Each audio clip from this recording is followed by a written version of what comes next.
Hi everyone, it's Niamh here and welcome to the YouTube Advent Hop for the Live Art Journaling and Self-Development group. So this YouTube Advent Hop there's one video each day, so if you check in my description box below you'll find the link to the next Hop participant and you can come celebrate Christmas with us. So this piece is based on some Christmas carols. When I'm doing Christmas pages, I kind of like to, celebrate my favourite Christmas carols. So I'm starting off with just painting a page of my journal with black gesso. And just to add a bit of Christmas bling to it, I've got some foil here. So this is heat activated foil. This is not the correct way to apply it, but it's a really cool way to get some bling on your surface. So I just pressed it over the surface and just put a little bit of heat over the top while the gesso is still wet, and pressed my foil into it, rubbed to help adhere it to the surface, and then pulled it off. So you don't have to do that, and if you don't have foil you could certainly use gold wax or just sort of really scrub some gold paint over the surface. It's not necessary, but it's just something interesting to add into your background. Now I'm just going through and writing the lyrics to my favourite Christmas carol, which happens to be O Holy Night.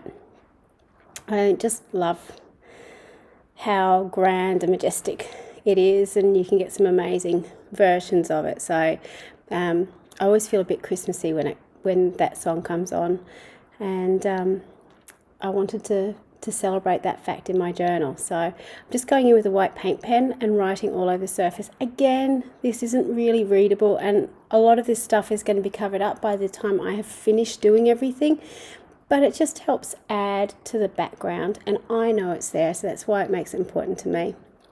The next thing I'm going to do is draw a really simple face onto some dictionary paper. So any paper can do. If you don't want to draw it yourself, you could certainly use a stamped image or cut an image out of a magazine to do the same.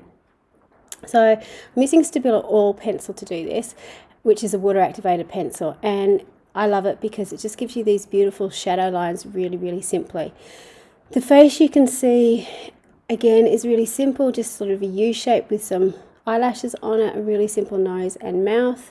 So obviously you can make it much more detailed if you wanted to, but I just wanted something really sort of simple and naive to put into my background. So I'm going to be making up a abstract figure using this face as a base.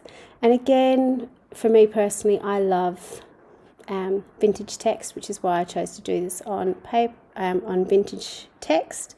It kind of ties in with the words in the background, but you could just do it on plain paper if you wanted to. So she's looking very dreamy and very, serene, which is what I wanted. This is some hand painted paper that I've painted on to sticker paper, and all I'm doing is using where I've got the neck to draw a really simple U-shaped body. Now you could certainly paint your own papers to do this, or you could use scrapbook paper or any pattern paper that you've got. It could be gel printed papers, basically anything just to make an interesting surface. I love doing this on sticker paper because I can just peel off the back and stick it down and make sure it all fits together. I'm just trimming it up because I cut it. It's a bit of guess and check when you're doing this to get it to sit the way you want.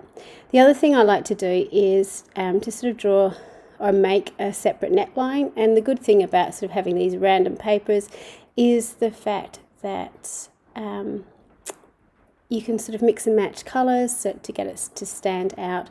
So again, with this you can add as much or as little detail onto it to make you happy. And obviously I like nice bright colours, so I've got lots of bright colours there. You could make this more Christmassy by having Christmas colours or using Christmas papers from your scrapbooking stash to do this. So I'm just sort of making the little lace collar stand out a little bit with my white paint pen.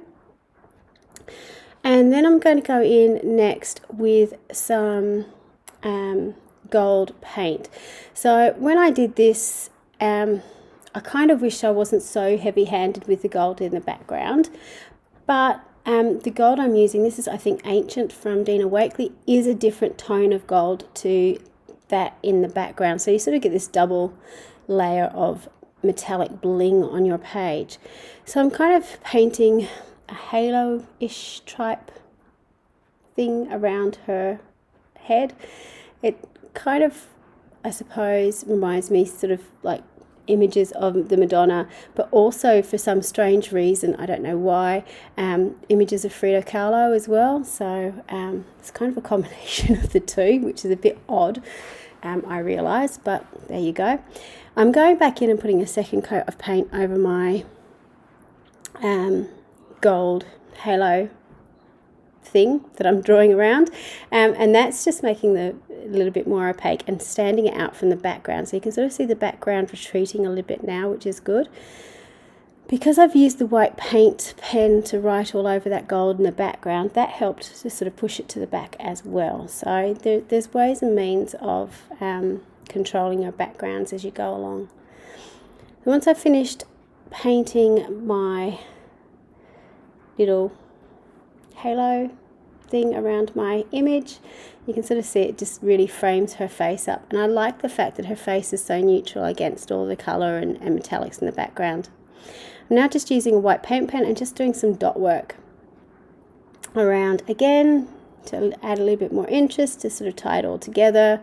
One thing I did do, which you shouldn't do, is I put my arm straight over my wet paint pen, so I'm having to go back and replace it. So just be aware of where you're working. Always work away from yourself, or put some scrap paper down so you don't put your arm straight through your wet paint is a good idea. To tie it all together, and because I love these stencils, I'm just putting in some leaf shapes. So again, bring in a little bit of green as a contrast to the metallics in the background as well, because they're quite opaque and quite bold in the background. So the paint I'm using here is the Paper Artsy fresco paints, which are really sort of matte and chalky finish, and they go over the top of everything really well. So I'm just layering up the little branches. I'm putting in 5. So again, sort of working in odd numbers is really good when you're doing these things.